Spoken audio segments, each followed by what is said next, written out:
Who might you be? And right then I knew.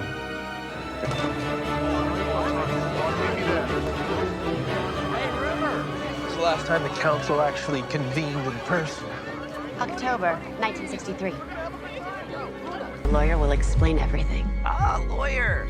Speak slow for this beautiful dum-dum over here. Single-syllable words. Appears our guest of honor is arriving. MacCaullay. I am the sole attorney for Mr. LaBelle and the LaBelle organization. The organization is led by a council made up of the heads of 6 families, including your in-laws. Faith. Fucking Irish Catholics. We can make this real quick, because I don't want your fucking chair. It's complicated. Nice leverage, moron. This thing doesn't even care about the other thing. You two don't get along? We had a falling out. About.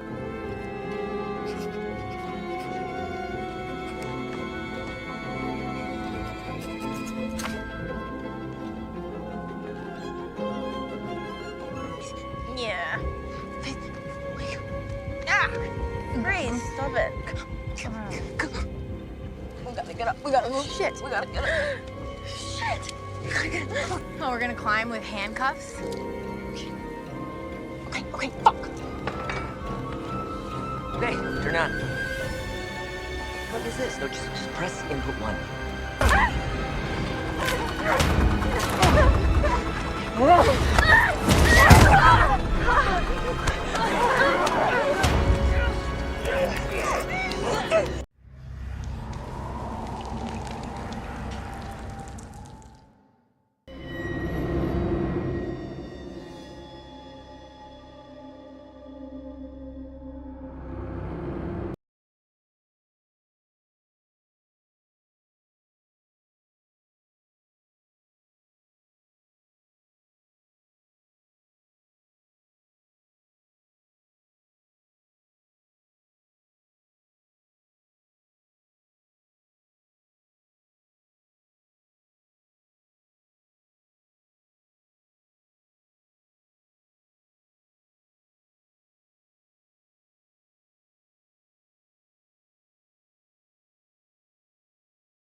Welcome back to the Film Box.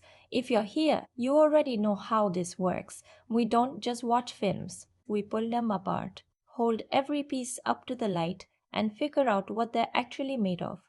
That's what we do here together. And today we're cracking open something that a lot of people have been waiting on for 7 years. A sequel to a film that came out of nowhere in 2019, became a genuine cult sensation, and then sat quietly in the back of everyone's mind like an unanswered question.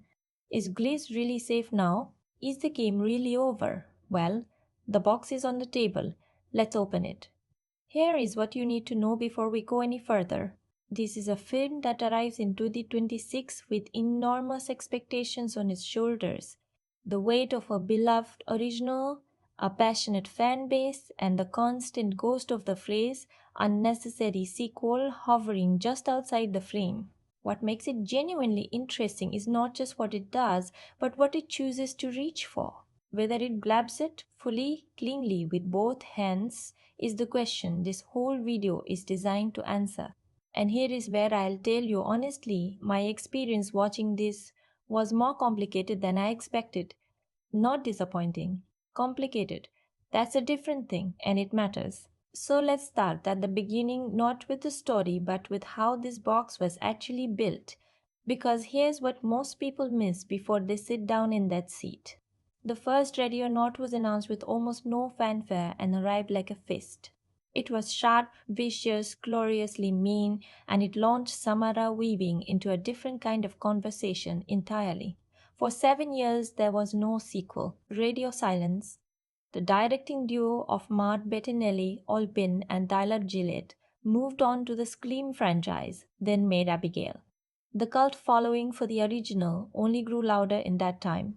And then, reportedly, it was a special anniversary screening of Ready or Not in October 2024 that became the official launchpad. Searchlight Pictures used that evening to announce the sequel was real and that Wheeling was coming back. That detail matters. A film being greenlit at a fan event in a room already full of people who love the original is not just a business decision, it's a statement of intent. This one is for the fans first. Now the second production detail that genuinely reshapes how you read the film on screen. Principal photography began in Toronto on April 25, 2020 and wrapped by June 2, 2025. That is, according to reports, a remarkably compact shoot, just over 6 weeks. For a film with this many set pieces, this much practical effects work, and an ensemble cast of this size, that is a tight window. And when you watch the film, you can feel it in places. The pacing surges and stumbles in ways that suggest certain ideas were worked out fast on their feet rather than built with extended rehearsal. But here's the flip side of that. There is also a raw kinetic energy in this film that slower productions sometimes lose. The camera stays close, the action feels immediate, and the chaos reads as genuinely chaotic rather than choreographed chaos. The schedule, in a strange way, may have been the film's best accident. Third, in this one is purely delightful. Kathryn Newton, who plays Grace's estranged sister Faith, is a genuine lifelong fan of Sarah Michelle Gellar. Not in the abstract way that gets mentioned in the press junket. Specifically, deeply, a fan of Buffy the Vampire Slayer. So when she found out she would be sharing scenes with Gellar herself, she reportedly brought a photograph of Buffy from the show's very first episode to the set and then recreated the outfit from that episode for a scene in this film. Gellar has spoken about the moment she realized what Newton had done. The recognition, the laughter, the surreal full circle nature of it. That detail does something beautiful to the way you read Faith's energy on screen. There is a genuine fandom running underneath the performance. A real person who grew up watching a hero and then found herself standing next to her. You can feel that. The fourth thing to know is about David Cronenberg, the legendary director of films like Videodrome, The Fly, and Eastern Promises, appears here as an actor, playing Chester Danforth, the aging patriarch of the Danforth family, one of the council's most powerful bloodlines. He is in the film for a single scene. One. And that casting choice is worth sitting with, because Cronenberg, the filmmaker, is synonymous with the idea of flesh as power, of biological horror as social commentary, of bodies being controlled and corrupted from the outside. Placing him here as a dying man who built an empire on ritualized violence and now watches it slip through his fingers is not an accident. It is a piece of visual vocabulary, a knowing wink from the filmmakers to anyone paying close enough attention. And fifth, The film's title was actually changed during production. It began as simply Ready or Not, Here I Come, no number.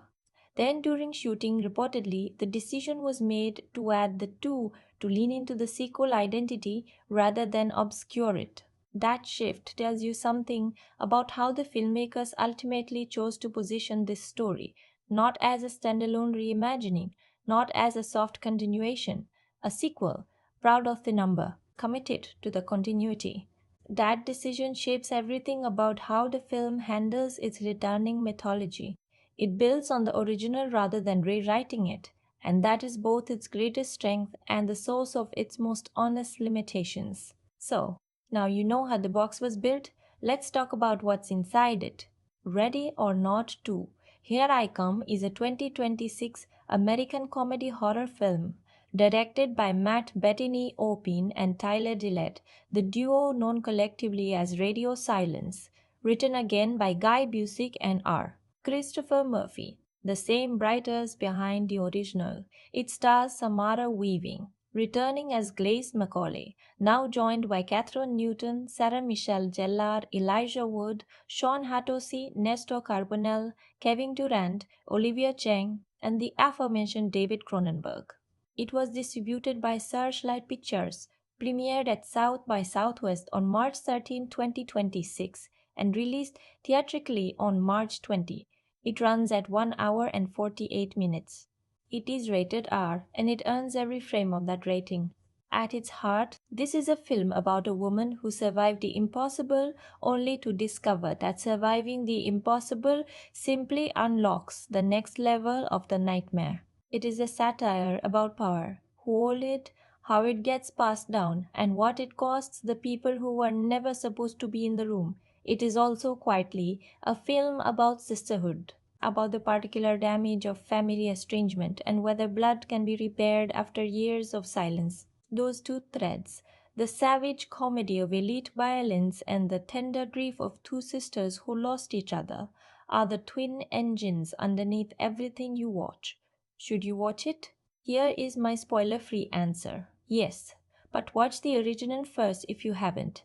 This film does not hold your hand on continuity. It picks up where the first one ends, almost to the second.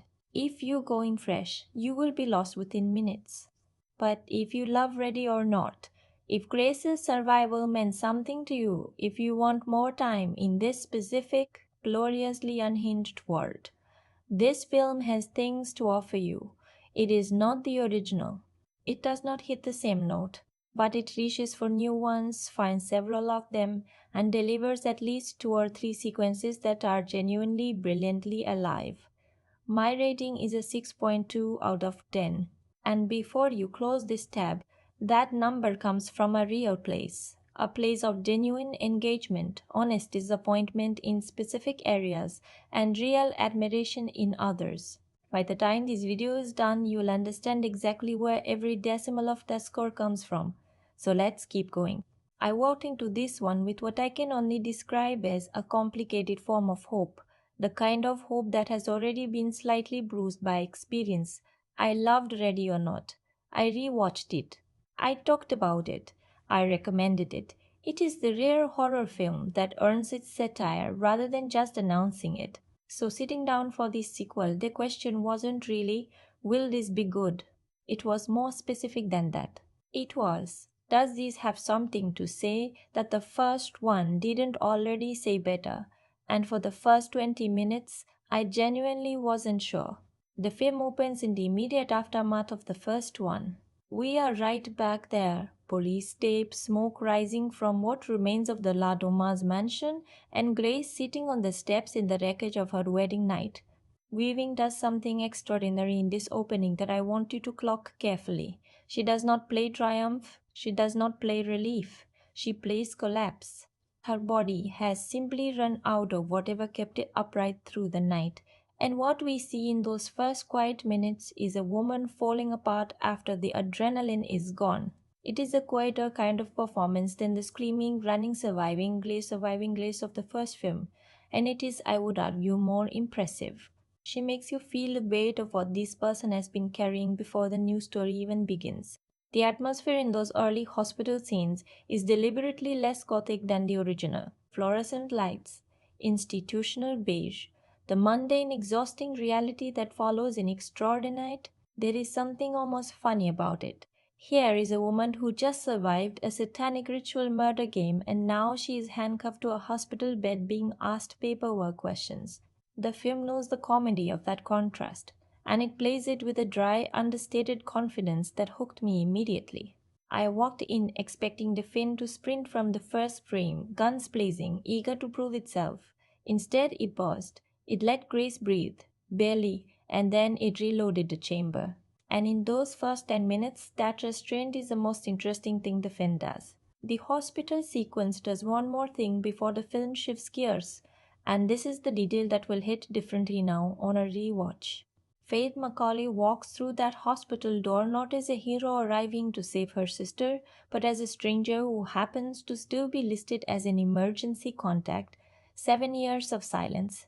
7 years of whatever happened between these two women that made them choose distance over each other. And the film, in a single look between Kathryn Newton and Samara Weaving, communicates the full weight of that history without a single word of explanation. That is precise filmmaking, trusting the audience to read faces rather than feeding them exposition. It's a small grace note, and the film earns it completely. Then the world opens back up. And here is where Ready or Not 2 makes its boldest and most structurally risky decision. The original film was elegant in its simplicity. One house, one night, one game, one family. The claustrophobia was the point. You were trapped in this gothic mansion with Grace, running out of rooms, running out of time. The walls were the story. The sequel chooses to blow those walls out entirely. The canvas expands. The Ladomas family, we now learn, was just one branch of a much larger, much older network, a council of elite families, all devoted to the same dark patron, all competing for something called the high seat. Grace's survival of the original game has not freed her. It has triggered a clause, a technicality in centuries-old rules that elevates her to potential claimant of the highest position in this secret world order. And those rules are absolute. The council families must hunt her before dawn, or face the same explosive divine punishment that took out the Ladomases. Now, let's open this up properly, because this expansion of mythology is both the most interesting thing the sequel attempts and the source of most of its problems. On one hand, the lore is genuinely compelling. The idea that the Lomas family was always just one piece of a larger puzzle, one rung on a ladder that goes much higher, that retroactively enriches the first film in a specific way. It makes the original story feel less like a contained tragedy and more like a first chapter. The rules that Grace was forced into did not end with the Ladomas bloodline. They go deeper, stretch wider, and have a logic of their own that the film spends considerable time unpacking. On the other hand, and this is honest criticism, not dismissal, the unpacking takes a while. The first 40 minutes of this film are doing a lot of lore construction work, and that work creates a deliberate drag on the pacing that some viewers will feel acutely.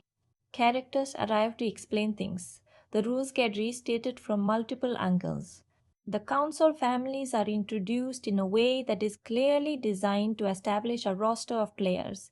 But in doing so, the film occasionally asks you to invest in people before it has given you enough reason to care about them specifically. Here is where the story goes, and I want you to feel it as a living thing rather than a list of events. So picture this moment. Grace is in a hospital bed, handcuffed to a rail, still wearing what's left of her wedding dress, torn, bloodied, the fabric of a night she barely survived. A detective is asking questions she cannot fully answer with the truth.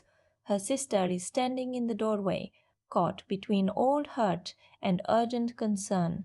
And before either of them can begin to process what has happened, a lawyer walks in.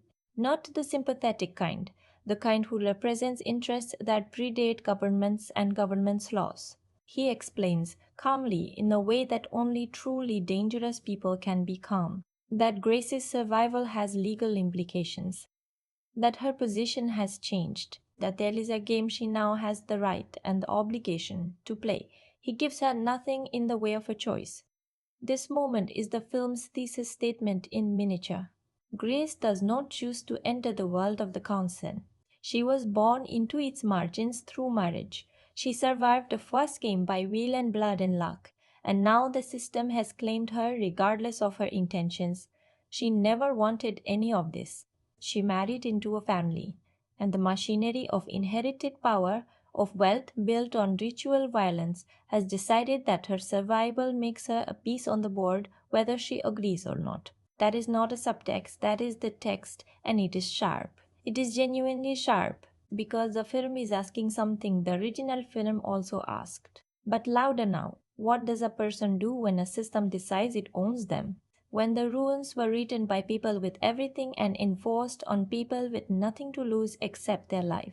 The answer the film offers across its full running time is this. You find the loopholes, you study the rules that were designed to trap you, and you use them as weapons. You beat the house at its own game.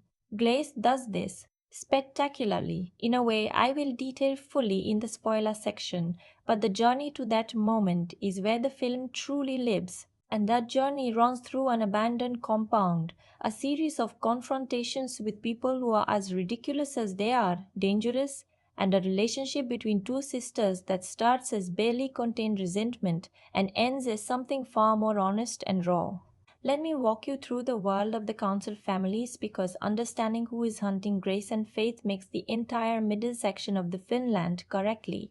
The council, we learn, is made up of 6 elite families, all connected to their devotion to the entity, the Ladomas family, called Mr. LeBay, a figure who appears in both films briefly, never fully explained, always watching. Each family is introduced with its own personality, its own flavor of wealthy dysfunction, and its own reason for wanting the high seat. There is the Wilkinson family, aggressive, impatient, the kind of new money that wears its ruthlessness as a badge of progress. There is the Ignacio family and the Chen family, each representing a different variety of old-world devotion to the cult's hierarchy. There is the Francesca line, operating with a cold precision that makes her one of the film's most quietly threatening presences. And then there are the Danforths. The Danforths are the center of gravity for the sequel's final act. Chester Danforth, played with unsettling, half-amused calm by David Cronenberg, is the aging patriarch, the former holder of the high seat, whose declining health has made the throne a live question. His children Ursula and Titus are the film's most developed antagonists. Ursula carries herself with the kind of venomous elegance that Sarah Michelle Gellar has always been exceptional at projecting, controlled, composed, and dangerous in the way that people who have never been told no are dangerous. Titus, played by Sean Hatosy, operates differently. There is a bureaucratic menace to him, a sense that he has studied the rules of the game more thoroughly than anyone else in the room, and that he intends to use that knowledge as leverage. The sibling dynamic between them is the film's sharpest piece of supporting character writing, and in a film where most of the supporting cast functions primarily as satirical decoration, that sharpness stands out. Elijah Wood's role deserves its own moment. He plays a character whose function in the council's hierarchy is essentially administrative.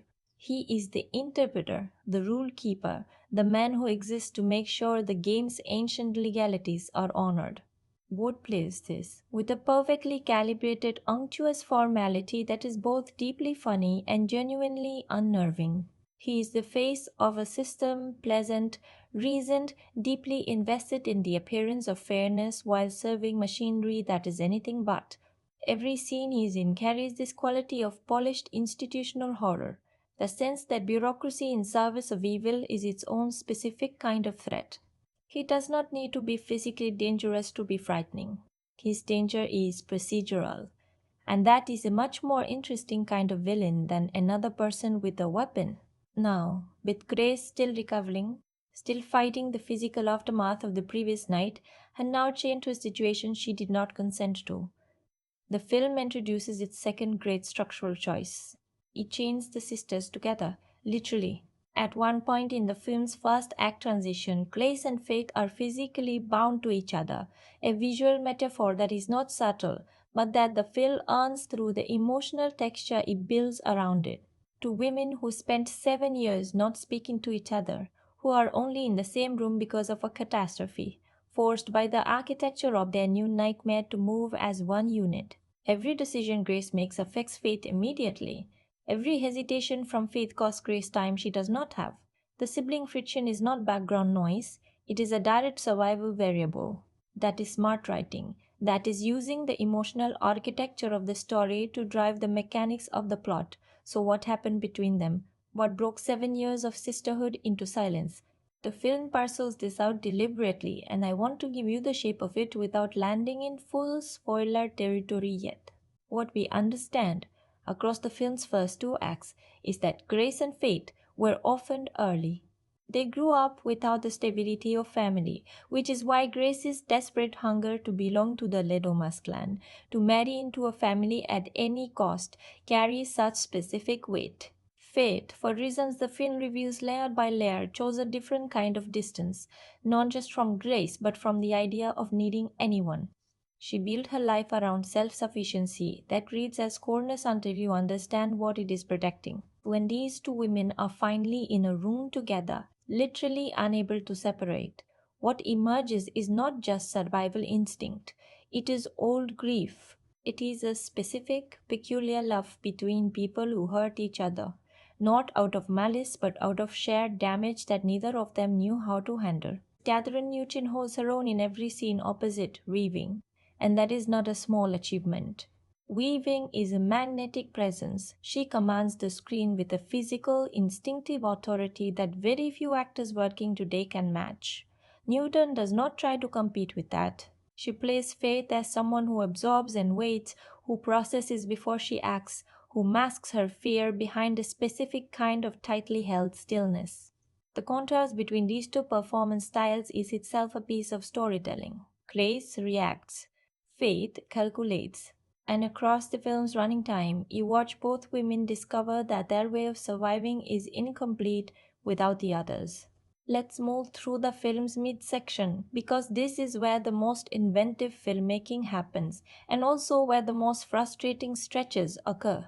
The council's hunt begins in earnest once Grace and Faith are moved from the hospital to the compound, a sprawling, architecturally labyrinthine property that functions as the film's primary arena. If the Ledomas mansion in the original was a gothic nightmare of old wood and candlelight, this compound is something colder, more corporate.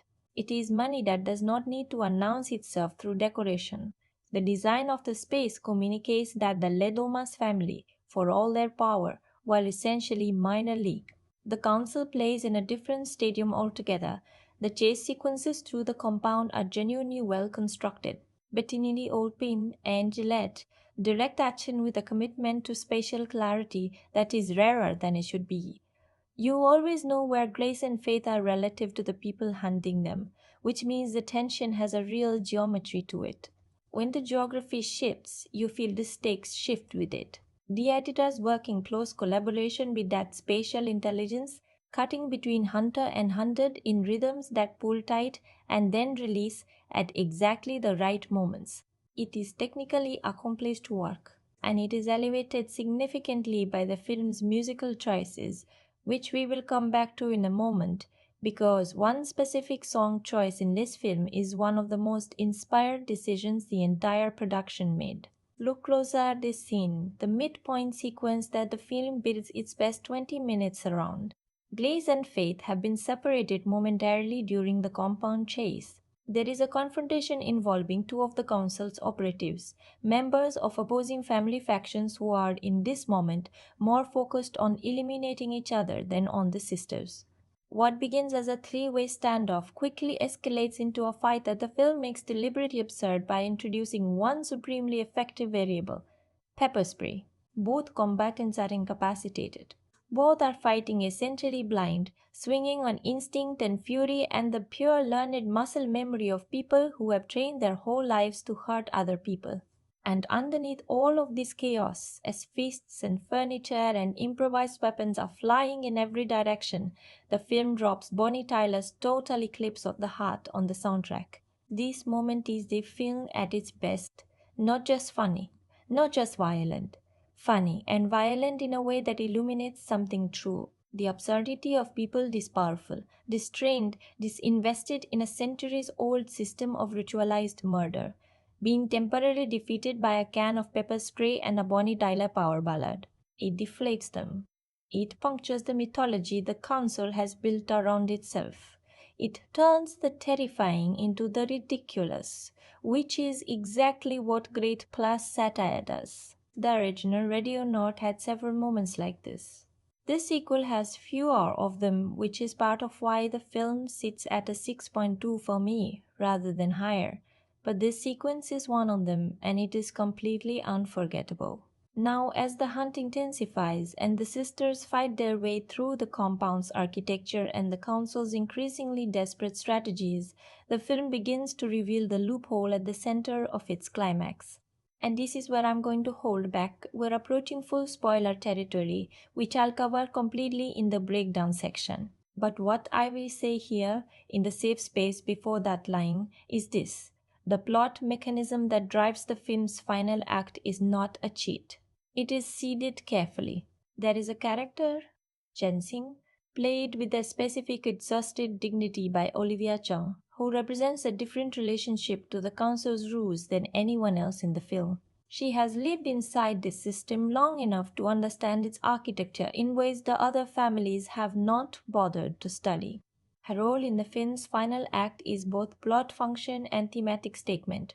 She is the version of the film's central idea that the film is most honest about, the person who knows every rule of a corrupt system and has chosen to use that knowledge for survival than liberation. Grace's arc is partly about learning from that and then choosing differently. The film builds beautifully toward its climax through a series of tightening escalations, each confrontation leaving Grace and Fate with fewer options, fewer resources, fewer allies, more damage. The physical toll on both characters is communicated honestly. This is not the kind of action film where the protagonist takes a beating in Act 2 and arrives in Act 3 fresh and battle-ready. Grace carries her wounds.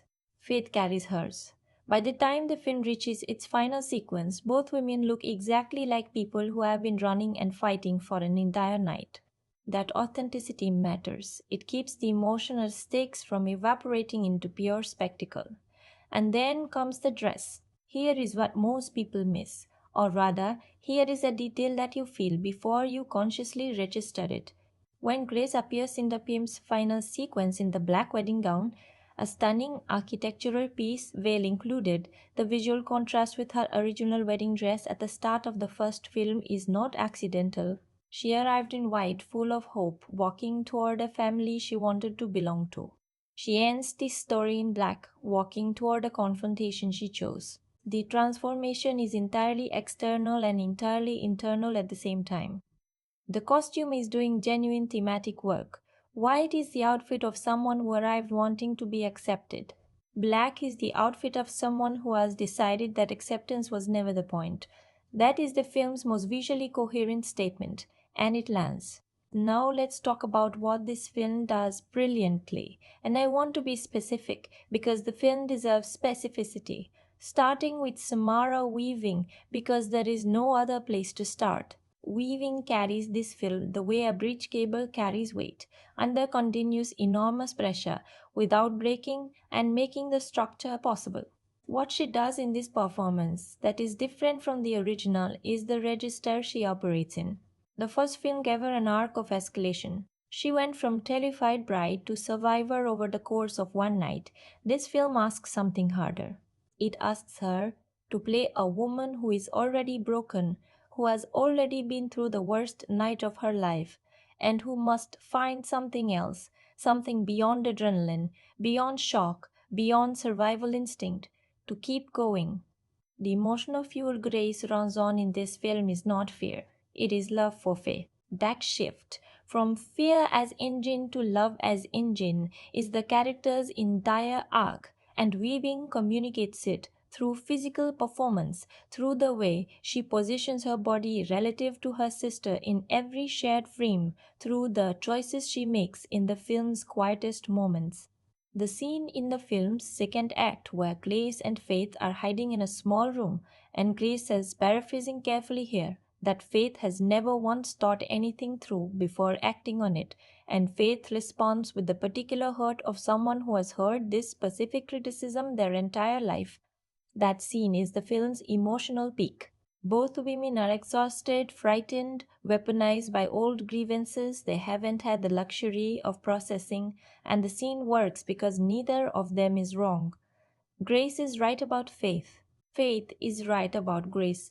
And that mutual rightness is the definition of a real argument between people who actually know each other. The direction deserves its own moment of appreciation. Bettinelli or Penangeli have a specific quality that distinguishes them from a lot of working horror directors. They understand that the camera's job is not just to show you what is happening, but to tell you how to feel about what is happening.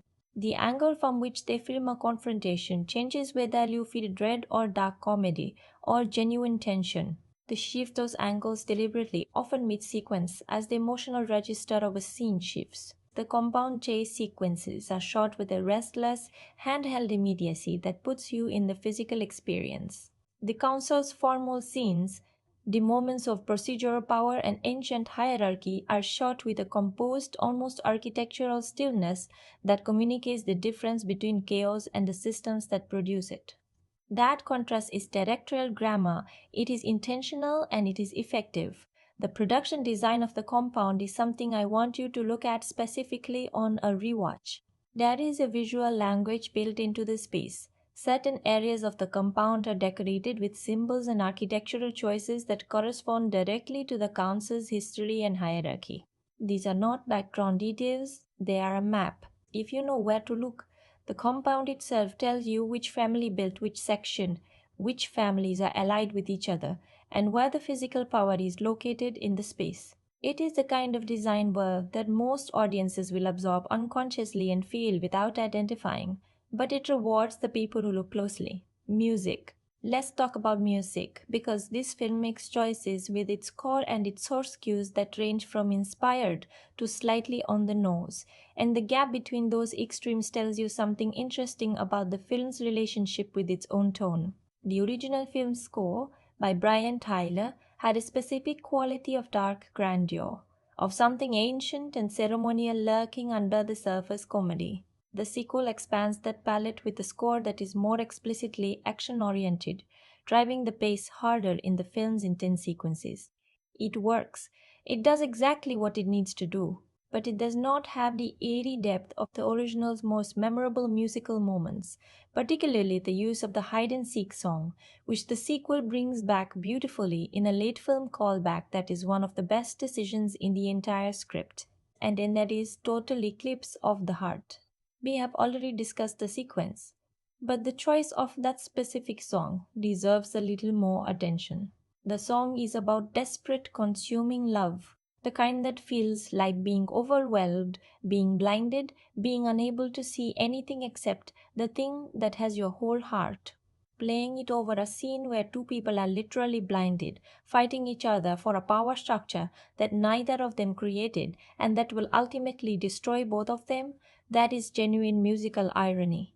The kind that does not announce itself but sits there quietly, making the comedy darker and the darkness funnier. That is the kind of creative choice that makes a film memorable long after the details of its plot have softened in your memory. Now let me be equally honest about where the film falls short, because this is the Film Box and we don't do promotional recaps here, we do honest analysis.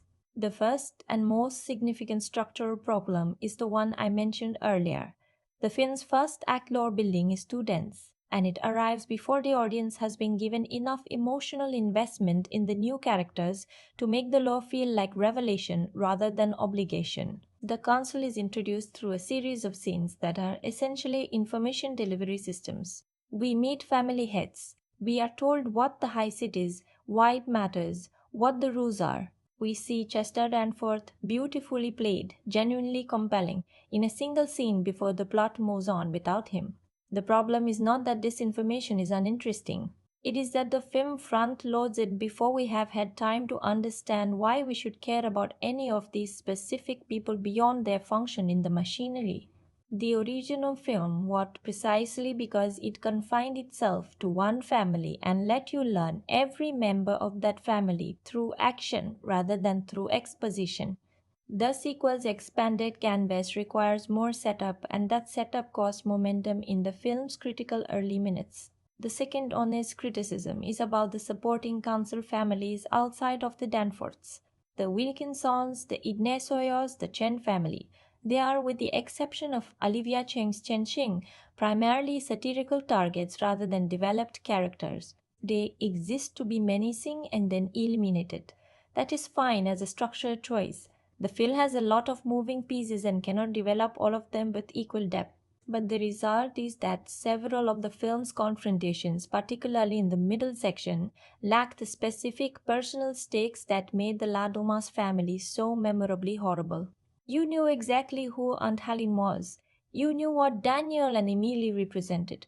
The council families, by comparison, are broad strokes. Effective broad strokes, but broad nonetheless. Third, the film's mythology occasionally collapses under the weight of its own internal logic.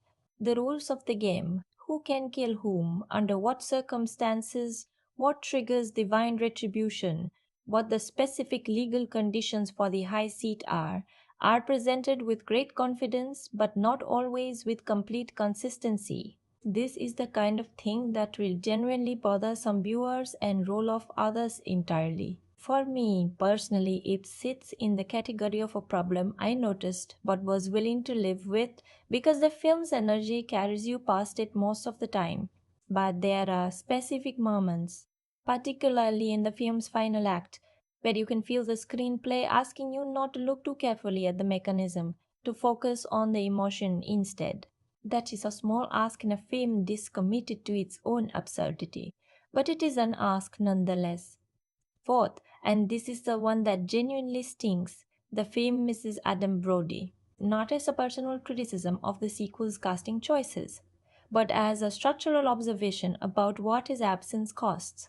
Daniel Edomas, the husband Grace was supposed to love, the man who turned out to be a moral coward at every critical moment, was one of the original film's secret weapons. His presence gave Grace's horror a personal dimension that made the stakes feel intimate rather than conceptual. She was not just running from a game. She was running from the realization that the person she loved most had chosen the game over her. There is no equivalent relationship in this sequel. Grace's emotional investment is in Faith, and that investment is genuine and well developed. But Faith is an ally, not a betrayer. The dimension of personal romantic devastation that gave the original its specific cruelty is not here, and the film is measurably less sharp without it. And fifth, the film is at points funnier about the idea of something than it is about the specific execution of that idea. The satire of ultra-wealthy family dysfunction, the pettiness, the performative loyalty to traditions that serve no one, the casual cruelty of people who have never had to consider consequences, is pointed and often genuinely funny. But the original film's satire had a meanness to it that this sequel occasionally softens into archetype. The Lidumas family were funny because they were specific. Specific in their failings, specific in their self-delusions, specific in the exact way each of them had decided that their family's ritual was worth more than a young woman's life. The council families are funny, but they are less specific. They are funnier as a category, rich people doing insane things, than as individuals. And category comedy is, in the end, slightly less devastating than character comedy.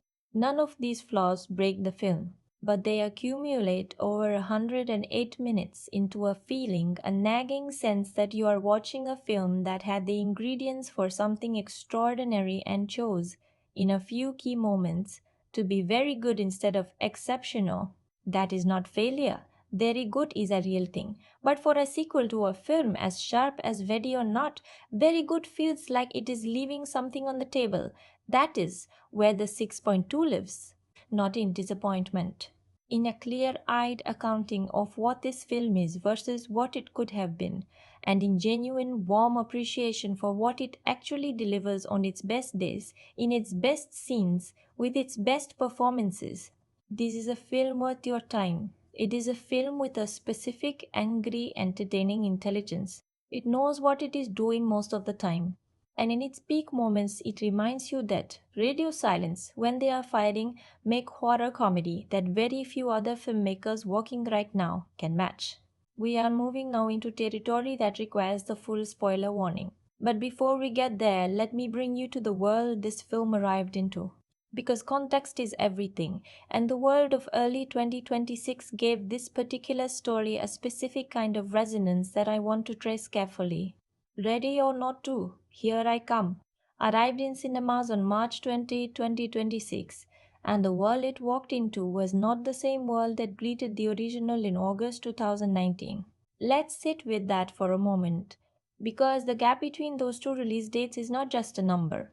It is a cultural distance that changes what this film means, who it speaks to, and why certain lines in it land with a weight that goes beyond the comedy they are wrapped in. In 2019, the original Ready or Not arrived at a very specific cultural inflection point. Wealth inequality as a dinner table conversation was reaching a new kind of intensity. Films like Parasite, which would go on to win the Academy Award for Best Picture just months later, were treating class violence as legitimate cinematic subject matter rather than niche political commentary. Knives Out landed the same year as the original Ready or Not, and together those two films defined a particular cultural appetite. Audiences wanted to watch the ultra-wealthy be dismantled. They wanted the architecture of inherited power to be exposed as ridiculous. They wanted a heroine who refused to accept that the rules of rich people's games were real rules. Grace MacCaullay in 2019 was a character who arrived exactly when the culture needed her. By 2036, that cultural conversation has not cooled, it has intensified. The language around wealth concentration, about systems designed to perpetuate themselves at the expense of everyone outside them, about the inherited and unearned nature of dynastic power. That language is not fringe anymore. It is everywhere. And so Ready or Not to, arriving into this moment, has a different relationship with its satire than the original did, where the first film felt like a sharp provocation. Look at how insane this is. Look at what these people are willing to do to protect what they have. The sequel feels more like a confirmation. Of course there is a council. Of course there are more families. Of course the game goes deeper. Of course surviving one level just unlocks the next. The audience in 2026 does not need to be convinced that the wealthy operate by different rules. They have spent the intervening years watching that reality play out in ways that no satirist would have dared to write as fiction. That shift from provocation to confirmation is one of the reasons the sequel's satire occasionally feels less sharp than the originals, even when it is making smarter observations. The shock value is gone, not because the filmmakers have become complacent, but because the world has caught up with the premise. When a film's satirical target becomes the daily news, the satire has to work harder to say something the audience hasn't already absorbed a dozen times before sitting down in the theater. The sequel does work harder in places. The expansion of the council as a metaphor for interlocking elite systems, each family representing a different sector of the same corrupt whole, is genuinely more sophisticated than the original single-family focus. But the emotional hit of recognition, that gasp of yes, that is exactly how this works, lands less cleanly the second time around. Not because the insight is wrong, because we already know. The film premiered at South by Southwest on March 13, 2026, and the response in that room reportedly landed exactly the way the filmmakers would have hoped. The SXS audience is uniquely positioned to receive a film like this, genre literate, politically awake, with a high tolerance for both blood and irony. The premiere generated the kind of social media energy that a cult sequel lives or dies on. Tips spread fast. The total eclipse of the heart sequence became the thing everyone was talking about within hours. And Samara Weaving's black wedding dress was, within a day, being described by several outlets as a genuine iconic image. The theatrical release a week later told a more complicated story. The film opened against Project Hail Mary, the adaptation of Andy Weir's beloved novel, and the audience split in a way that hurt Ready or Not too, specifically. Its core demographic, the 18 to 34 crowd who drive opening weekends for horror comedies, chose the science fiction event film first. Ready or Not opened to approximately $9.1 million in the United States and Canada in its first weekend, below projections, which had placed it closer to 11 million. One industry analyst writing for Deadline expressed genuine surprise at the underperformance, pointing to the film's cultural alignment and the casting of Sarah Michelle Gellar as factors that should have driven more curiosity. The second weekend saw a 56% drop, which is steep, a sign that word of mouth was enthusiastic among those who saw it but did not convert strongly into new ticket buyers. And then, as with many films of this particular type, this particular intelligence, the streaming window rewrote the conversation entirely. When Ready or Not 2 debuted on VOD on May 5, 2026, it went to number 1 on both iTunes and Amazon simultaneously in the United States and the United Kingdom, and reportedly reached the top position in multiple other territories as well.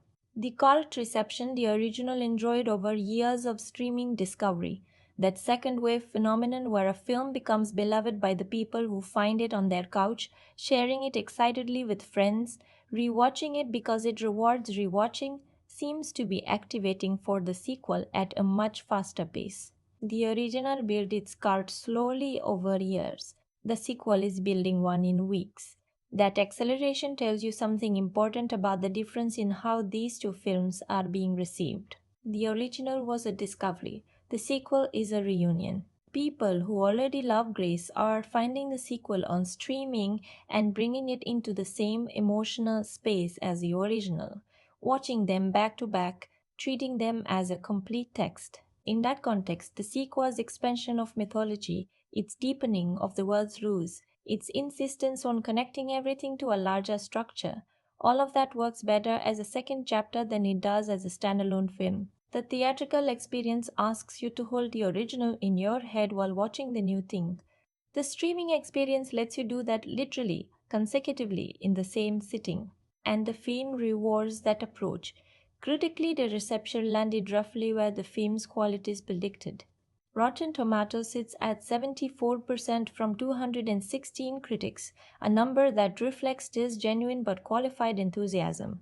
The consensus, as written by the site, centers on Weaving's performance as the primary reason the film holds together, and notes that the sequel manages to outrun the curse of diminishing returns through the sheer force of its commitment to its own tone. Metacritic tells a slightly harsher story, a score of 58 out of 100 in the mixed or average range, which reflects the critics who found the sequel's expansion of the original's elegant simplicity to be a net loss rather than a net gain. That divergence between Rotten Tomatoes and Metacritic is itself revealing. The RT score captures the proportion of critics who were willing to recommend the film, and a clear majority were. The Metacritic score captures the average enthusiasm level, and that average sits in the space of appreciation rather than excitement. The most interesting critical split is between horror genre publications and general film criticism outlets.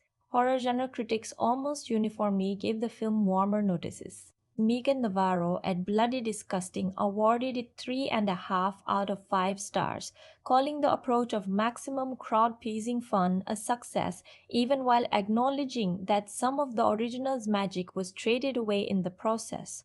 Ryan Tallarico at RogerEbert.com gave it 3 out of 4 stars, situating the film's themes about unchecked elite power as newly, viscerally relevant to the cultural moment in which it was released. General critics who were not specifically embedded in the horror community tended to be more measured. The film's escalation toward the larger mythology was more likely to read as bloat to a critic without an investment in the genre's specific pleasures than to one who understood the tradition of lore-expanding sequels as its own form of storytelling. Sarah Michelle Gellar's return-to-action genre work was a particular conversation point across the critical landscape. Her performance as Ursula Danforth, which we will discuss in full detail in the spoiler section, was widely cited as a highlight, controlled, venomous, exactly calibrated. But several critics noted, as a reviewer at The Goods did, that the film does not fully exploit what Gellar is capable of at her most unleashed. There is a restraint to her villainy that is dramatically effective, but leaves you wanting one more scene, one more turn of the screw, one more moment where the mask slips completely. The cruel intentions energy is there in flashes. The film teases it and then steps back. Whether that restraint was a creative choice or a script-level limitation is an interesting question that only the filmmakers can answer fully. Elijah Wood received consistent praise across the board. His performance is unanimously cited as one of the film's most effective, which is somewhat ironic given that he is playing a character whose function is primarily procedural. He turns a character who could have been a dry plot mechanism into something genuinely unnerving and frequently funny, a combination that is far harder to achieve than it looks. David Cronenberg's single scene received the fascinated attention it deserved. Critics who understood the weight of his presence in this specific context wrote about it with obvious pleasure. Chester Danforth as a character is barely in the film. But Cronenberg, the filmmaker, haunts the film's entire conceptual space. The idea that flesh is political, that power is bodily, that the systems built by the wealthy eventually consume them from the inside is the thematic DNA of his entire career, and placing him here, in this film, in this role, is a casting decision that operates on at least two levels simultaneously. In terms of awards recognition, the film was primarily discussed in genre context. There were Scream Award nominations, genre-specific recognition for Weaving's performance. The black wedding dress was discussed in costume design circles as genuinely exceptional work. But the film did not generate the kind of broader awards conversation that would have required a significantly stronger critical consensus. It is at its core a well-made, intelligent genre film, and the Academy, as always, views genre films through a particular lens that makes it difficult for a comedy horror about satanic billionaires exploding to compete with the prestige drama cycle, regardless of the sharpness of its ideas or the quality of its lead performance. What this film will be 5 years from now is a cult object, a beloved second chapter. The kind of sequel that fans return to specifically because it deepens the mythology and gives them more of a character they are not ready to leave behind. The theatrical performance was modest. The streaming performance is already suggesting something different. The Ready or Not universe, 2 films deep, now has the architecture of a franchise. A constructed world with rules and history and a central character whose arc continues to unfold in ways that are genuinely compelling. Whether a third film ever gets made and what form it would take given the state of the world at the end of this one is a conversation that is already happening loudly in the fan community. We will come back to the implications of the ending in the spoiler section. Does this film feel timeless or does it feel perfectly of its era? Here is my honest answer. Both. The satire is era-specific. It speaks to the 60s with an urgency that is unmistakable. That will date the film in the way all great political satire eventually dates. 20 years from now, someone watching this film will understand it as a document of a specific cultural anxiety about dynastic wealth and institutional corruption in the early 2020s.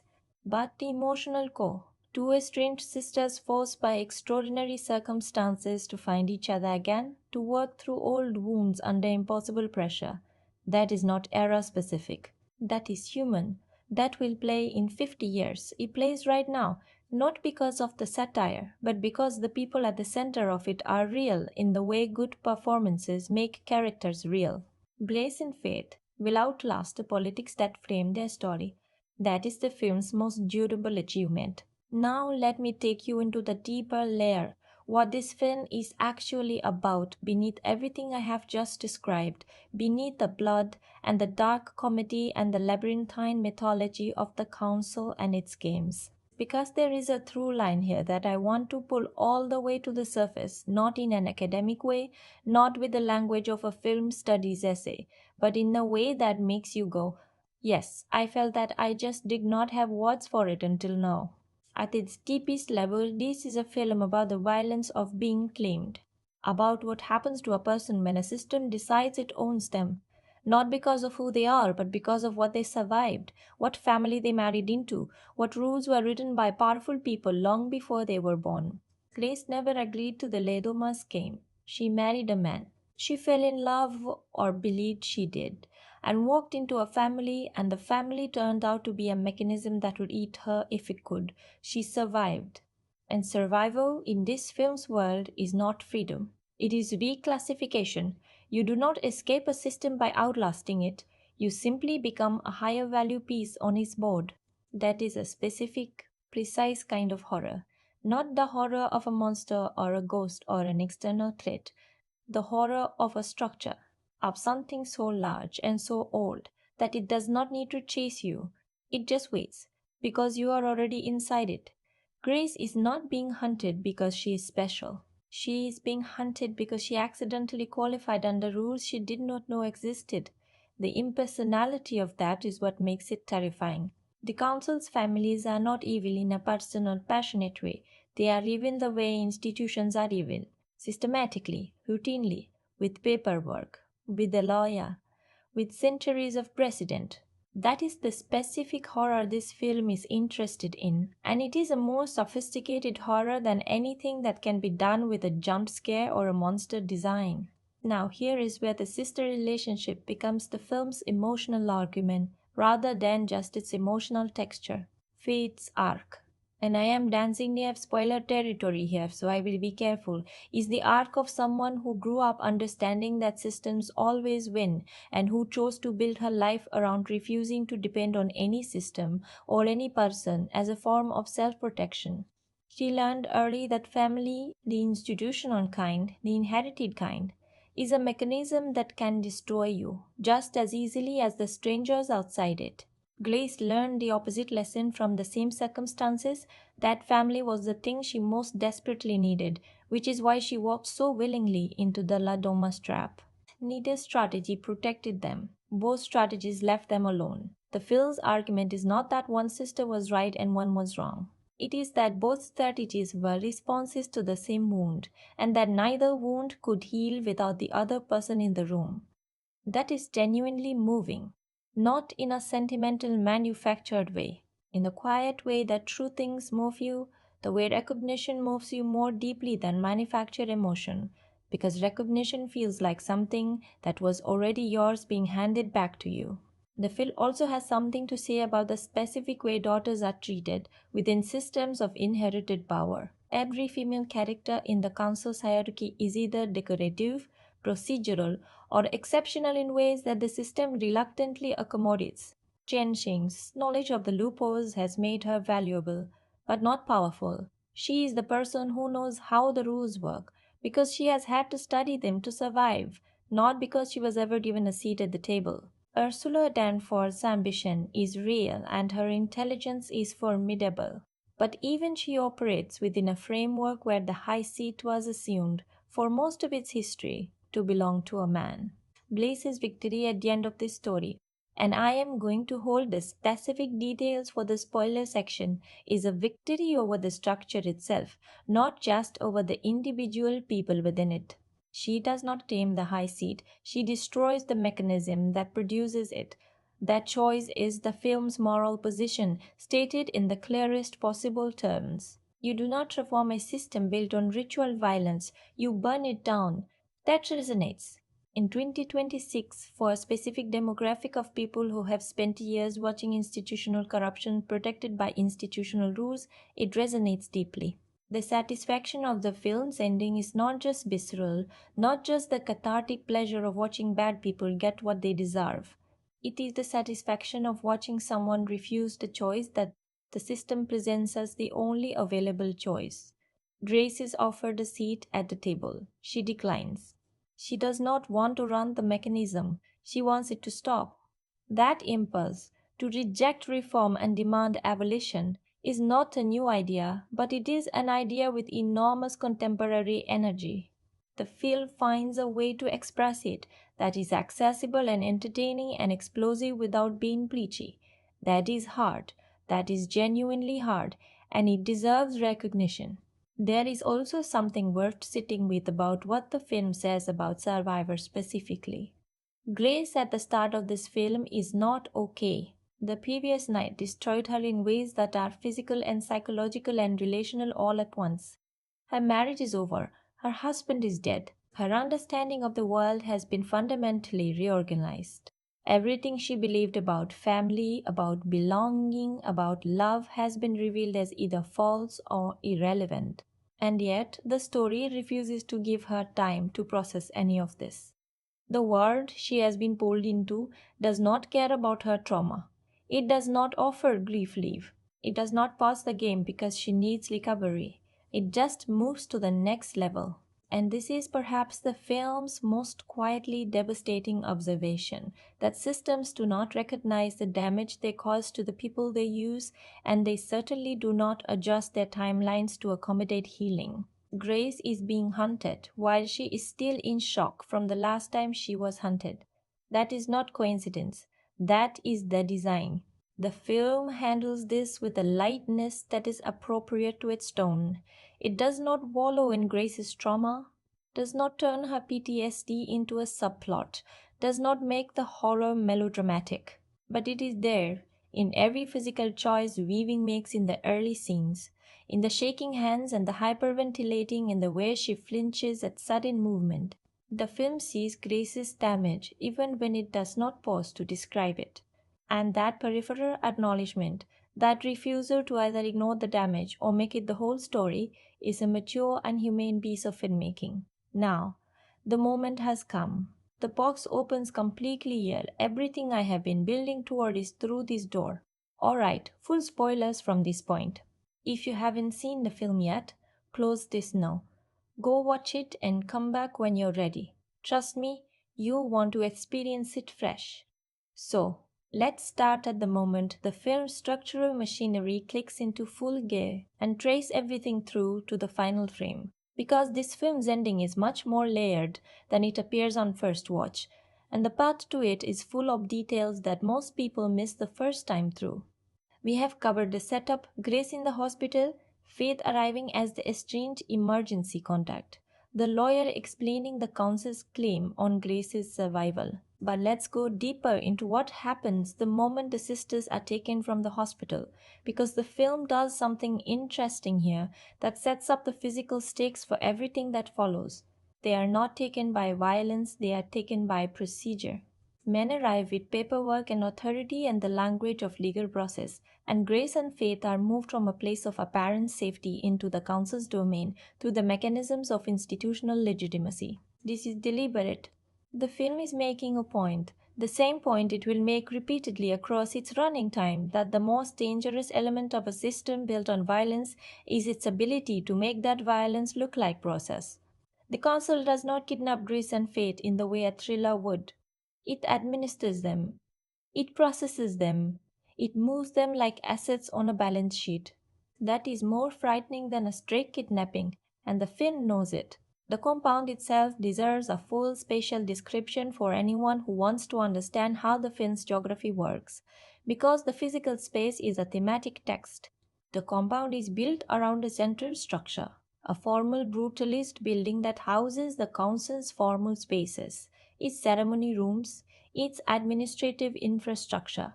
Radiating outward from that center are the family wings, each distinct in their design. The Danforth wing is all dark wood and heavy portraiture, old money performing itself. The Wilkinson section is cleaner, more corporate, new money anxious to prove it belongs. The service corridors connecting these spaces are utilitarian, unmarked, designed to be navigated by people the council employs rather than the families themselves. Grace and Faith, throughout the film, move primarily through these service spaces. They are using the architecture of people who work for the powerful to survive the people who are powerful. There is a metaphor so clear in that spatial choice that it barely needs saying, and the film is wise enough not to say it. Chester Danforth's early scene is worth dwelling on carefully. He is in bed, dying, visibly diminished, the last of his vitality draining away. He receives the news of the Ladoma's destruction with a specific, calculated stillness that Cronenberg plays as the expression of someone who has lived long enough inside the system to understand that news, all news, is simply information to be managed. He does not mourn the Ladomas. He does not celebrate. He processes the implications. Specifically, the implication that the high seat is now in play, and he acts. He sends instructions to the other families. He sets the game in motion from his sickbed, and then the film kills him before he can see a single minute of what follows, murdered by his own children before the hunt even formally begins.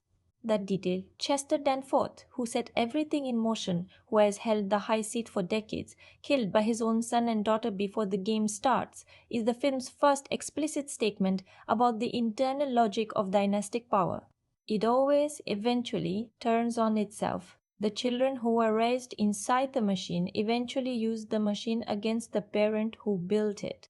That is not ironic, that is inevitable.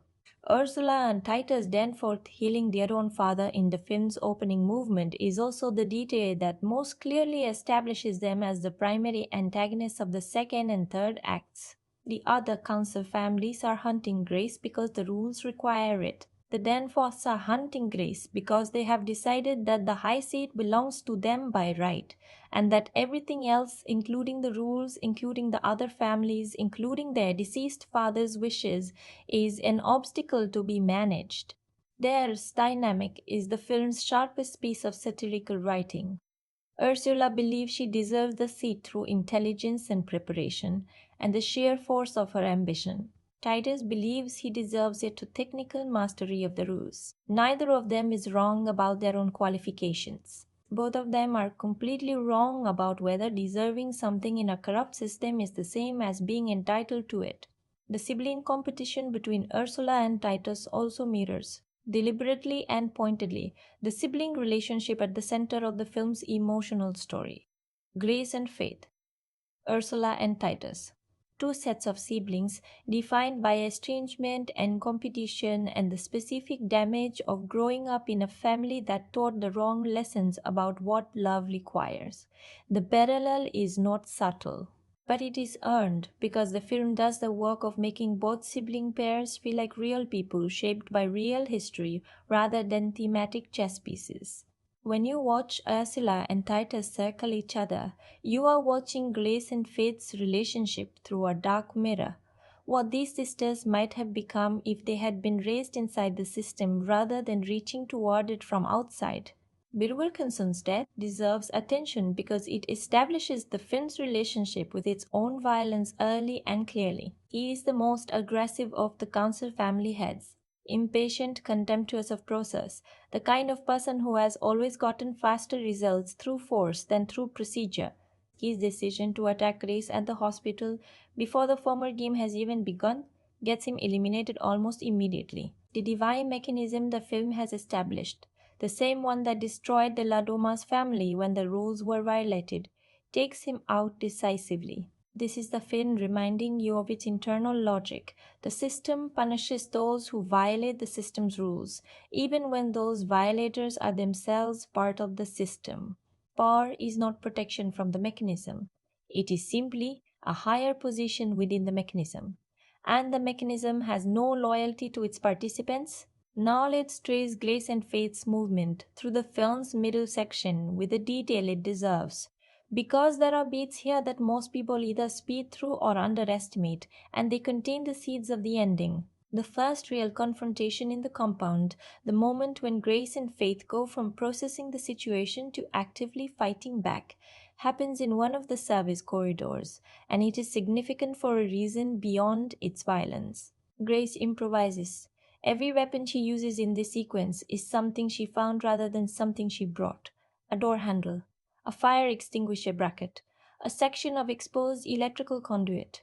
The film is making a visual argument about the difference between people who are built by the system for combat, the Danforth operatives, trained, equipped, prepared, and the person who survived one catastrophic night and learned that imagination is its own kind of weapon. Grace is not a trained fighter, she is an improviser. An improvisation the film keeps insisting is what systems cannot account for.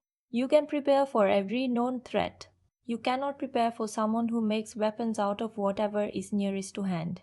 The industrial laundry sequence, where Viraj, one of the council's lower tier operatives, meets his end in a manner that is both genuinely horrifying and genuinely funny, is an early peak for the film's tonal management.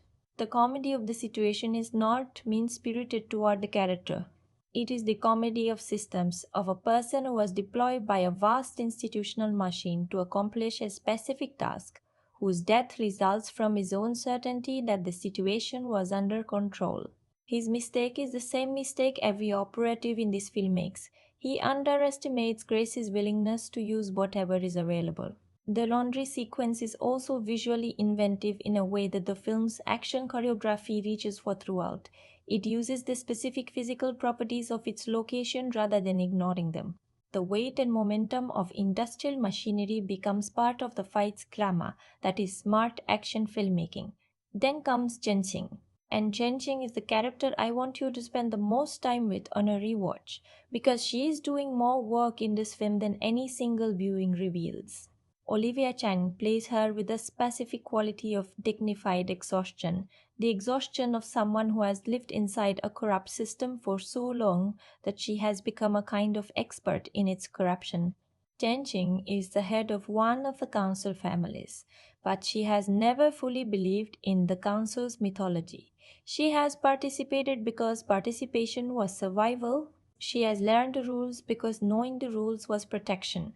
But she has never confused knowing the rules with endorsing them, and that distinction is what makes her the film's most morally complex character outside of the two sisters. Her approach to Grace is the film's most interesting single scene. She does not come to kill Grace, she comes to offer her a way out, specifically the marriage loophole. If Grace agrees to marry a member of one of the council families, she becomes a member of that family. And the rules that govern family members mean that the game's goal, eliminating the outsider, becomes technically inapplicable. It is a solution that saves Grace's life and hands the high seat to whoever she marries. Jenshing is offering it specifically because she has identified a candidate, her own son, and this would be her family's path to the seat they could not claim through combat. It is a DNA that uses the system's own logic to provide a form of safety. And it is the kind of deal that sophisticated survivors of corrupt systems learn to make. Not perfect, not clean, not free of compromise, but functional. Grace's refusal of this offer is the film's moral turning point. She does not reject it because she misunderstands it. She understands it completely. She rejects it because she refuses to enter the system through a different door. She has watched what belonging to the system did to the Ladomas family. She has watched what the council does to everyone it touches. She does not want a seat within it. She does not want to survive by becoming what is trying to kill her. That refusal is idealistic. It is also, in the film's moral universe, entirely correct. The chaos that follows Jenshing's attack after Grace's refusal, a confrontation that goes catastrophically wrong for Jenshing when her own strike kills someone it was not meant for, triggering the divine punishment mechanism against her and her son, is the film's comment on the fragility of compromise within a system that does not actually honor its own rules. Jenshing built her entire strategy around the system's internal logic. The system eliminated her anyway, not because she broke the rules, but because the rules themselves are arbitrary. You cannot use an arbitrary system as a reliable survival tool. The system will always find a way to consume you. That is not a comfortable message, but it is an honest one. The pepper spray sequence, which we discussed earlier in its brilliant absurdity, lands differently in full spoiler context. The two combatants blinded by the spray and fighting to totalities of the heart are Ursula and one of the other family operatives, competing in a space that has already claimed multiple lives that night. Their blindness is not just physical comedy. It is the film's visual metaphor for what the entire council is doing throughout the film, fighting ferociously for a prize they cannot clearly see, using rules they do not fully understand, in service of a power they have confused with safety. They are all blind, every one of them. The pepper spray just makes the metaphor visible. Now let's build toward the ending with the care it deserves. By the time we reach the film's final 40 minutes, Grace and Faith have been through a genuine gauntlet. They have survived multiple confrontations. They have lost resources, options, and time. The council's remaining families have been thinned by a combination of Grace's improvised resistance and their own mutual destruction. The game's rules produce as many interfamily casualties as direct confrontations with the sisters. Ursula and Titus Danforth have emerged as the last significant threat, having outlasted every other competitor through a combination of preparation, ruthlessness, and willingness to betray anyone who becomes an obstacle. Faith's near capture. The sequence where the Danforth twins use the pretense of responding to a 911 call to trap both sisters at the compound's main gate is the film's most effective horror set piece of the third act. It works because it exploits the one thing Grace has been protecting throughout the entire film, her sister. Every trap before this one targeted Grace. This one targets what Grace cares about most. And when Faith is taken, when Ursula has her and Titus is moving toward Grace, the film shifts gear in a way that signals the story is about to reach its resolution. Grace is forced to make the choice that everything has been building toward. Here is what most people miss in this sequence. Faith gets the chance to run. She has a clear exit. Titus does not have her yet, and the layout of the space gives her a window to escape while Grace is occupied with Ursula. She does not take it. Faith, who built her entire life around self-sufficiency, around not needing anyone, around treating independence as armor, comes back. She comes back for Grace, without hesitation, without calculation, without the cost-benefit analysis that has governed every other decision she has made in her life. And that is the moment her arc completes. Not in a speech, not in a declaration, in a decision made in a split second that reveals, more clearly than anything else in the film, that Faith's independence was never indifference. It was fear wearing the mask of strength, and the mask comes off when it matters most. The room where Grace and Faith end up hiding after this confrontation, the small space where the film's most honest emotional scene occurs, is not architecturally significant, but it is dramatically essential. They are pressed into a corner, Grace injured, Faith terrified, both of them stripped of everything except each other.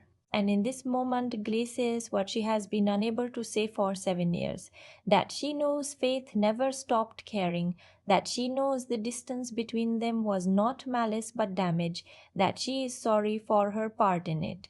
The specific content of what Grace says and what Faith says back is something I will not paraphrase in detail because the words in this film, in this scene, are doing precise emotional work that summarizing would flatten. But the scene's function is to close the wound that opened 7 years before the film begins. The wound that is the true emotional stakes of the entire story. Everything else in this film, the council, the hunt, the mythology, the satire, is the context in which two women repair themselves. This scene is why the rest of it matters. Then comes the black dress, and then comes the loophole. Grace's plan in the film's final act is elegant in the way that the best plans in fiction are elegant. It uses the enemy's strength against them. The council's rules are absolute and ancient and take precedence over everything, including the intentions of the people the rules govern. Chen Xing told Grace that marrying into a council family changes her classification under the rules. Grace had that. She filed it away. And now, with Titus Danforth as the last surviving male claimant to the high seat, Ursula having been eliminated in the chaos of the film's third act in a confrontation with Faith that is one of the film's most physically brutal and emotionally satisfying sequences, Grace uses it. She approaches Titus. She offers him the deal he cannot refuse. She will marry him, which will make him the high seat's legitimate claimant under the rules. And in exchange, both she and Faith live. Titus, who has spent the entire film studying the rules more carefully than anyone else, immediately understands the technical validity of the offer. He makes a formal vow to Mr. LaBelle, the binding kind, the kind that the divine mechanism enforces, that no harm will come to either sister. He agrees. The ceremony begins. And here is the mechanism that Grace has understood and Titus has not. The rules forbid members of different families from killing each other outside the formal game structure. But they say nothing about family members killing each other. In fact, the film's own opening establishes this. Ursula and Titus killed Chester Danforth, their own father. No divine punishment followed, because the rules only apply across family lines, not within them. The moment the ceremony completes, documents signed, rings exchanged, the final seal made, Grace becomes a Danforth. And as a Danforth, she is family to Titus. And the rules that Titus believed protected him from her simply do not apply between family members. She kills him efficiently, without ceremony, without monologue. And the moment she does, the mechanism activates across the entire surviving council. Every family head who swore to LaBelle dies the same way the Lalomas family died, from the inside out, the divine punishment of a system whose rules have been both followed and destroyed simultaneously. The compound becomes, in those final minutes, an echo of the Lalomas mansion's final moments. The system consumes itself, not because someone broke the rules, because someone followed them more precisely than the system was designed to allow. Mr. LaBelle appears in those final moments, briefly.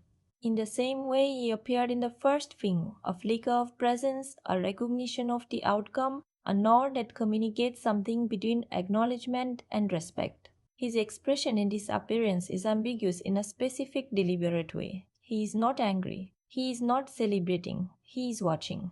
And the nod he gives Grace, the same nod he gave her at the end of the first film, is the most interesting thing about his presence in this story. Why does LaBelle nod? Why does an entity whose entire mechanism of power has just been dismantled acknowledge the woman who dismantled it with what reads as something close to approval? Here is my interpretation, and this is the reading that I find most compelling, the one that makes the film feel like it has something genuinely profound at its core, rather than just a satisfying plot mechanism. LaBelle's game was never about perpetuating the council. It was never about protecting the high seat. Those were the humans' versions of the game, the corrupted institutional version, the version that rich families turned into a bureaucracy and a power structure and a mechanism for reproducing their own dominance.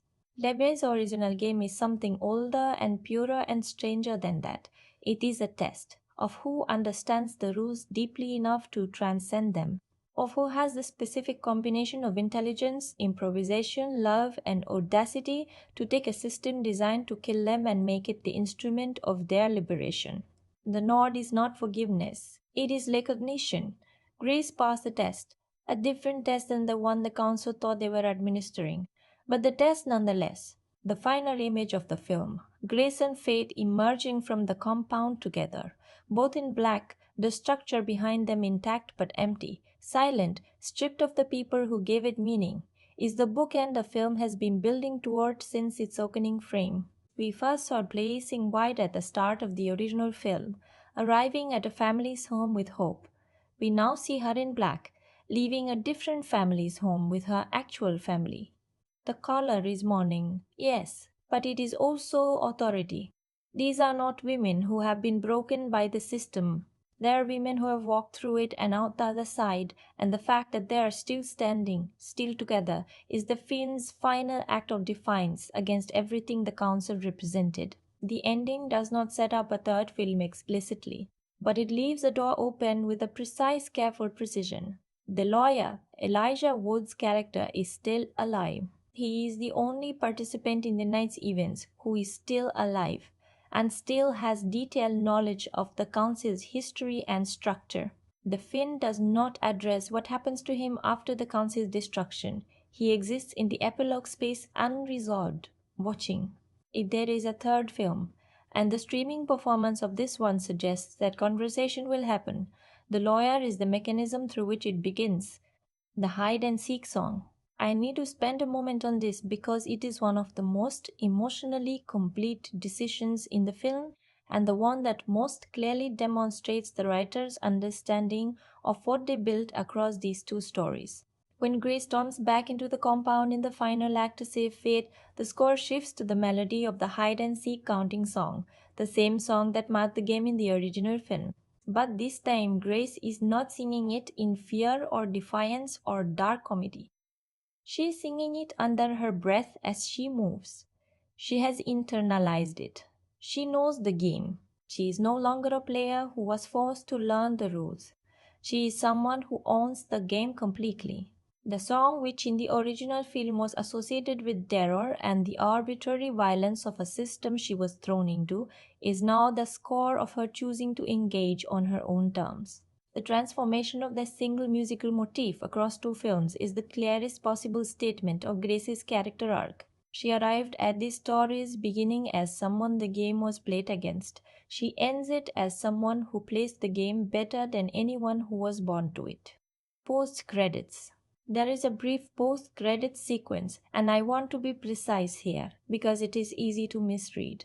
We see a single shot of the lawyer in what appears to be a new location, examining something, a document, a folder, something that the camera does not fully reveal. He looks up at someone off-screen. His expression is unreadable. The scene ends. It is not a plot setup, it is a question mark, a deliberate and carefully placed question mark. It says the mechanism had more than one copy. The rules were written down somewhere. The system had more than one door. Whether that door ever opens again is not this film's promise to me, but the film is honest enough to acknowledge that dismantling a council does not mean dismantling the world that produced it. My personal reaction to the ending is this: I was satisfied. Genuinely, cleanly satisfied in a way that I was not entirely sure the film would deliver. The first two acts raised questions about whether the sequel had the intelligence and the courage to resolve its own mythology in a way that honored the original's moral position, which was essentially that the only acceptable relationship to a system built on violence is to burn it down. The ending delivers on that. Grace does not reform the council. She does not take the high seat and rule it wisely. She destroys the mechanism itself. She uses the rules to invalidate the rules. And she does it not through power or training or some hidden talent she discovers in herself. She does it through paying attention, through studying the thing that was trying to kill her, through understanding that the only weapon available to someone who was never meant to win is the enemy's own architecture. That is the film's final gift to you. The system's greatest vulnerability is always that it wrote its own rules down. So, we have opened the box completely, every layer turned over, every detail examined, every thread pulled through to its end. Now it is time to close it, not seal it. Never seal it, but close it with the kind of honest final word that this film deserves. My rating for Ready or Not To, Here I Come is a 6.2 out of 10. Let me tell you exactly what that number means, because a number without a story behind it is just arithmetic. The 6.2 comes from a film that contains a genuinely great performance, several genuinely great sequences, a thematically coherent and emotionally honest central relationship, and a finale that delivers everything a finale should deliver, and that also contains a first act that loses momentum under its own mythology, a supporting cast that is broad where the original was specific, and a satire that hits harder in concept than in execution across too many of its middle scenes. It is a film that reaches for a 10 and lands at a 6, which is a different thing entirely from a film that reaches for a 6 and lands at a 6. The ambition is real. The gaps between the ambition and the execution are real. Both of those things can be true at the same time, and the 6.2 holds both of them. Now, who should watch this film? Let me be direct and specific because you deserve a real answer rather than a hedge. If you loved Ready or Not, you should watch this. Full stop. Not because it matches the original, but because it deepens it. The two films together form a complete story. A story about one woman's relationship with systems of power, with the idea of family, with the cost of survival that neither film can tell alone. The sequel enriches the original in retrospect. It takes Glace's ending in the first film, which played as a triumphant punchline, and recontextualizes it, as the beginning of something far more complicated. Watching them back to back, ideally on the same evening, is the best possible version of this experience. The streaming availability makes that easy now. If you enjoy horror comedies that take their satirical targets seriously, that use the genre's license for excess to say something real about power and class and the machinery of inherited privilege, this film has genuine rewards for you. It is not a passive watch. It asks you to track its internal logic. It asks you to pay attention to the details that most blockbusters train you to ignore. It repays that attention. If you are specifically a fan of Samara Weaving, and after this performance you should be, this is essential. She is doing career best work in specific scenes of this film, and the fact that she makes it look effortless is the highest possible compliment. Now, who might not connect with this film, and why? If you need your sequels to feel as fresh as the originals, this will disappoint you. The novelty of the premise is gone. You know the rules. You know the tone. You know the general shape of what is coming. The film cannot replicate the shock of the first one because you cannot unknow what you know. If the element of surprise was your primary source of enjoyment in Ready or Not, the sequel offers diminishing returns on that specific pleasure. If you find lore-heavy first acts genuinely difficult to sit through, if the setup phase of a mythology-expanding sequel pulls you out of a film rather than drawing you in, the first 40 minutes will test your patience. The film earns that patience eventually, but it does require it. And if you go in looking for Adam Brody, looking for that specific dimension of betrayal and personal romantic devastation that gave the original its particular cruelty, you will not find it here. The sequel replaces it with something different, something arguably more emotionally mature, but different enough that the absence registers. As for where to watch it, the theatrical window has closed for most markets, and the film is now available on digital and VOD. The Blu-ray arrives June 16, 2026. My genuine recommendation is to watch it at home on the largest screen available to you in a double feature with the original. This is a film that rewards context. The more of the original's texture you carry into it, the more the sequel's callbacks and reversals and thematic echoes will resonate. Buying it rather than renting is a call I would make only if you're already a devotee of the first film. If you are, you will want to own it. If you are coming to the franchise fresh, rent it. Then rent the original, then decide. One final thing before I close this box. There is a line this film does not say, but earns the right to have said, a line that is the invisible caption on its final image, on Grace and Faith walking out of that compound in black into whatever morning comes after the longest night of their lives. The line is this: the game was always designed for you to lose, and you played it anyway, and you found the crack in the design, and you walked through it, not because you were chosen, not because you were special, because you paid attention when everyone expected you to panic. That is Grace MacCaulay's story across two films. It is not a story about a superhero. It is not a power fantasy. It is the story of an ordinary person who was thrown into an extraordinary machine and survived by refusing to accept the machine's terms. She did not beat the house by becoming the house. She beat it by understanding it better than it understood itself. And in 2026, in the specific world we are all living in right now, that story lands somewhere real. Somewhere that matters beyond the popcorn and the blood and the dark comedy and the brilliant total eclipse of the heart sequence.